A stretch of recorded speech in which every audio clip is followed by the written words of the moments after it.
All right, what do we got this week? We've got Amazing Spider-Man 22, which I guess is going to dig into the whole mystery of what did Peter do. They've been teasing this out for a long time, and this apparently ties back to some stories that Zeb Wells did in I want to say 2013. It's been a long time. It was like Amazing Spider-Man 555, which I have to say I am not super excited about. We've got this Mayan supervillain thing going on, and that's apparently the reason why Peter and Mary Jane are split. I'm not wild about this, but I guess I am curious enough to see what happened that I'm willing to pick that up. I don't think I'm probably going to be coming back unless I am a lot more impressed by what I've seen so far. Okay, none of these look very interesting. I've been really frustrated by Batman Superman World's Finest, mostly because I'm a moderately big fan of Mark Waid, and I don't know why, it just isn't working for me. I will say, though, I am very much enjoying Dan Mora on art. I think he's terrific, and I'm happy to see him on a big title like this. Mora is leaving World's Finest and moving to Shazam. Wow, okay, well, that might actually get me to read Shazam. That would be it. That he's one of those artists who I'm pretty much willing to follow everywhere. I assume he's probably going to be working with Tom King next. That's usually how it goes. All my favorite artists work with Tom King. So we've also got Batman One Bad Day, the Ra's al Ghul edition. I was getting pretty disappointed by these until the Clayface one. The Clayface one, I really enjoyed the Clayface one. It's probably my favorite so far. This one's got me curious because it's got Tom Taylor, who I like, and it's got Ivan Reis, who's very good. And it's the last of the One Bad Day specials, so hopefully they bring the heat for this. And I think that's going to be a pull for me. Or I guess our first enthusiastic pull after Spider Man. And that's cool. What else we got? I am not a Zine Scope fan, so I think we'll be giving that a miss. I don't know what this is. This is interesting. Ben Mortara and the Thieves of the Golden Table. Art's not terrible. Action and mystery abound as Professor Ben Mortara embarks on yet another globetrotting archaeological adventure. In this issue, Ben is presented with a career-defining opportunity to solve the mystery of the Map of Solomon, a magical map that reveals the location of a powerful treasure. Ben is accompanied by Salmon, his mysterious benefactor's trusty and resourceful assistant. Together, they explore ancient palaces and secret chambers in search of the map, staying one step ahead of the many forces that seek the treasure and its power for themselves. I don't think this is going to be for me. This has what I would describe as serious Johnny Quest vibes, which I'm not interested in. And I think I really wasn't vibing on Blue Book, so I probably won't be coming back to that. It's weird. It seems like that's the sort of title that I would really dig, but for whatever reason, it just didn't click with me. Carnage, probably give a miss. Into the deadly extreme biote armor. Yeah, that's not selling me. Who's writing? Alex Packnadel. I'm not familiar. Yeah, I find Carnage very tedious as a character, so we've got who's on Catwoman these days? Tinny Howard, and I'm not familiar with Nico Leon. But I don't know. I'm trying to think. Like there was the Brubaker run, right? But for the most part, it's hard for me to think of a lot of Catwoman comics that really did it for me. Chilling Adventures presents. Oh, they're bringing back the Archie horror stuff. I'm willing to at least check that out. Let's see. Not familiar with. Oh, it's going to be an anthology. Okay. Pop Tate is the glue holding Riverdale together, whether everyone realizes it or not. His chocolate shop is the beating heart of the city, where everyone can stop in for a delicious bite and some safe haven, even the worst sorts. And not just the run of the mill rapscallions who recently broke the jukebox. When a young Riverdale couple, Nick St. Clair and Sherry Thyme, attempt to dine and dash on the humble small business owner, they quickly discover the fryer grease isn't the only heart-stopping thing about the chocolate shop. From tales of mystery meat to the unnatural visitors that dine late at night, this anthology tells stories about the horrors that happen at Riverdale's beloved malt shop and how Pop Tate is the center of it all, the most powerful figure in Riverdale, providing haven to all sorts of terrors and underhanded villainy. You know what? At $4, I'm gonna give it a pull. I don't know, like, maybe. Yeah, I just thought that they hadn't done any of these in a while, so I was a fan of the originals enough, like the Sabrina and the Afterlife with Archie, that I'm willing to give it a shot. What the heck is this? Coin up, a long cool eye. 5 count. Okay, I don't know. Not a lot of detail here. Okay. Yeah, I don't see any. Okay, they have not done a good job of selling me on that one. And we've got a first issue, and we'll give that a look. Set in one of the deadliest fictional locations in the world, The Curse of Cleaver County is an ongoing anthology series that follows some of the most grotesque, gruesome, and gore-fueled killers as they haunt, horrify, and harrow the peaceful residents. This issue, The Hooked Horror of Harlow, begins here. Jennifer Harlow heads home to celebrate the sale of her father's business, but dark secrets from Port Harlow's past are about to resurface that threaten everything her family's built over the last 150 years. Okay, I am not feeling the art, and I don't know who's writing it. So, and it's got a guy with a hook and a mask, which is also not really my jam. I don't know. I guess I just missed it. But I think I'll also be giving this a miss. Curious about Damn Them All, though. But, oh, Charlie Adler. Sure. I'm on board, but let's jump to the series. Okay. It's a new dark supernatural thriller for fans of a bunch of stuff that I'm not familiar with. I really need to get on Something Is Killing the Children, though. There's a lot of buzz around that. 72 devils, track down each of the exiled demons. Okay, yeah, that's probably not for me. I'm not a big horror guy, to be honest. The right project I can kind of vibe with, but that one just, I don't think is really doing it for me. Should we check this out? I guess we should. DC's Legion of Bloom. Get it? Legion of Bloom? How do you announce winter is coming to an end? You spring it on them. Welcome to the springtime with a celebration of DC's greenest and greatest. As the flowers bloom, breathe in that Swamp Thing smell. Watch the blue beetles fly out from Titan's West. Pick a Captain Carrot or... Okay, I can't make it through the solicit. I don't think I'm probably going to enjoy the rest of the title. And we got a whole pack of number ones here. Let's start with Dead Romans. Arminius, a Germanic prince raised in Rome, has sworn vengeance against the empire that butchers his people. He wants to make a queen of the woman he loves, Honoria, a fellow slave. Now 50,000 Romans will die to give her a throne she never asked for or wanted.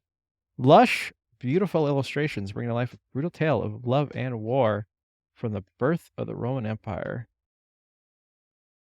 Interesting. Okay, so it's an Image title. That's a good sign. And you know what? That's a pull. The artist is Nick Marinakovich, who I am not familiar with. Let's find out. Oh, damn. I'm already sold. Yeah, just from the stuff I'm seeing in the search results, I'm already very impressed. Yeah, that's a definite pull for me. Dead Romans. We'll check this out for sure. And we've got Deep Dark. Erica is looking for the mythical Deep Dark, hoping it sheds answers on her past. Instead, she finds herself in a world of in a world of gods and monsters where all the horrors of myth and legend are very, very real. No, I don't think so. Good cover, but it's not my jam. Doctor Strange. Ah, man, I'm on the fence. Yeah, Doctor Strange is... Wait, who's writing it? Is it Jed MacKay? I'm moderately a fan of Jed MacKay, but I am not a big fan of his Strange. It's not bad. I think part of the problem is that, like, I really don't care for Strange usually. Let's see. No, no, no. Ethers 1. I've seen a lot of Source Point press. I wonder what that is.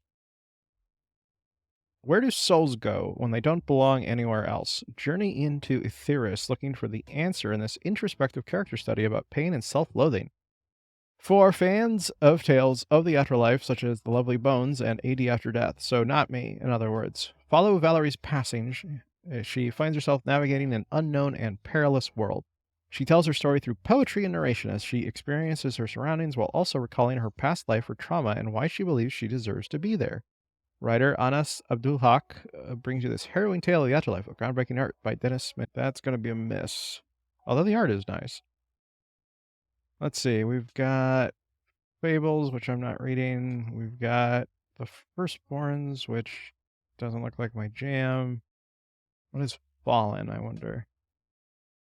Casper Clay, an ancient warrior and immortal servant of Zeus turned private detective, navigates the murky depths of a criminal underworld to solve the murder of a god at the hands of a mysterious killer. As he gets closer to unraveling the truth, he learns that there may be more at stake than solving a case. I like the art, and it's the same art on like... This always drives me nuts, like when you get like a really good cover, but then you actually read it, and it's somebody completely different who's not as talented. Very bait and switchy, in my opinion. You know what? I love a good first issue. That's going to be a pull. Now, I tried checking out the first issue of Gargoyles, and I completely bounced off of it because I actually watched it pretty obsessively when I was a kid, but I felt like I needed to have like a doctorate in gargoyle studies to keep up with everything because I haven't, kept up with the franchise. So there was like a lot of stuff where I was like, wait, what? Wait, who's that? I don't know. Yeah, no, there's just too much for me. GCPD, I'm going to probably come back for on the trade. Let's see, what else have we got? Immortal Sergeant. Well, Joe Kelly, that'll get me in. Sergeant Michael. Well, we should probably jump to the series. Some aggressive art. Interesting. On the eve of his unwelcome retirement, Jim Sargent, a grizzled old-school detective, catches a break on a murder case that's haunted him for decades. Unfortunately, Sarge must drag his anxiety-riddled adult son Michael along for the ride, or risk losing the lead forever. Can this dysfunctional duo overcome their own hangups, blind spots, and secrets to catch a killer? Interesting. Interesting. You know what? That's a pull. My curiosity is piqued. I never read I Kill Giants. I probably should have. I've only heard good things about it. The Neighbors is new to me. When Janet and Oliver Gowdy move to a quaint mountain town, their daughter Casey becomes part of a horrific chain of events, revealing that their neighbors are anything but what they seem. Soon, an unsettling old woman named Agnes Early fixates on Janet and Oliver's other daughter, 2-year-old Isabel. It becomes clear that it's impossible to know who to trust or who is even still human. Okay. I like the art. That's pretty solid. Well, it's a first issue, so I'm going to call that a pull. And we've got Nightwing. Nightwing is a great leader, not just because Batman trained him, or because of how Alfred raised him, or even because he has a heart of gold. It's because of his friends, and now that the Titans are in Bloodhaven with him, they can leap into the light together, which is perfect timing for the Demon of Darkness, Neron, to do something about it. I am mostly not interested because it's not Bruce Redondo. I gotta have my Bruce Redondo, who I think is still on the title, by the way. We talked about that a while ago, but yeah, I think he's still around. So the last time I checked, he's got something coming up where it's going to be like a POV issue, which is like really cool. But yeah, I don't know, man. I really don't like Neron as a villain. I find him very tedious. I'll probably wind up like reading this, but I'm not probably interested in owning it. Okay, this doesn't look like a good fit for me, but we'll give it a look. Order and Outrage, #1. Gene manipulation has always been solely for those who can afford the expensive prenatal treatments, income determined status, and, more importantly, survival. If your genes have not been optimized, the Order has no use for you. You are non-essential, less than, to be eliminated. Everything is geared to keep the ship of state sailing along smoothly, no matter the cost? Period. Question mark, question mark. But in every totalitarian system lies the seeds of rebellion, independence, and outrage. Okay. Well, I do enjoy a good Rags Morales, but I have to say that Solicit did not do a lot for me, and I'm not a Jim Starlin fan, so that's going to be a miss. Sorry. Even if it is a number 1. The King of Killers, Book 2, Chapter 4, Bride of the Punisher. At last, the fist of the beast is fully risen, and the full power of the new Punisher is unleashed upon the world. It's a bad day to be a bad guy. Meanwhile, Frank's wife, Maria, uncovers more dark secrets from the past, including more missing pieces of the Punisher's origin. Okay. I like this more than I really want to. The fact that Paul Azaceta is on it, I think, helps a lot. I'm a sucker for anything that guy does, so that's going to be a pull for me. It's interesting, because, like, I really am not enjoying Aaron's current Avengers run, which you would think I would. And I'm actually kind of enjoying his Punisher run, which you'd think I wouldn't. So, I don't know what that's about. Comics be like that sometimes. Okay, no, absolutely not. Furious. Riot Comics, Tompkins Square. An oral history of the 1988 Tompkins Square Park riot, begun by the police when they brutally cleared an unhoused encampment. As text, the comic uses contemporary accounts by riot participants. Oh, yeah, all right. I'm already sold. This is too interesting. Absolutely. And I think we're coming up about to the end. Yeah, so that's going to do it for this week.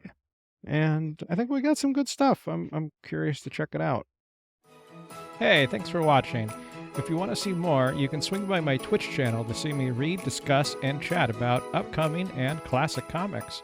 Right now, I'm currently in the middle of a massive video essay about the Joker, so you can watch me work on that live. I mean, if you want to. No pressure.